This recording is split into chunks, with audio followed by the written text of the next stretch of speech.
Nung final callback po, magkasama po kami ng sister kong pumunta dito kasi po dalawa po kaming natawagan. Happy po siya sa results and sad po siya kasi po ako lang po yung nakuha.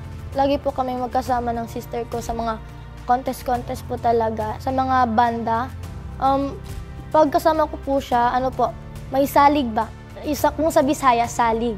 May tiwala. Yung sister ko kasi, every time na pause ako, magkasama pa din kami sa stage. And siya po yung tumasalo po sa akin. Ang kinakatakutan ko pong makalaban ay si Ate Arabel po.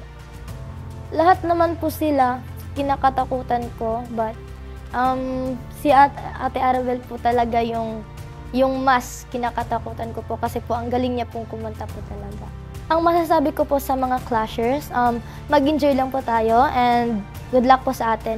Pero ito lang ang masasabi ko, dili magpapildi ang mga Bisaya. Tahimik lang ako, pero may ibubuga ako. Makasikilaman mo,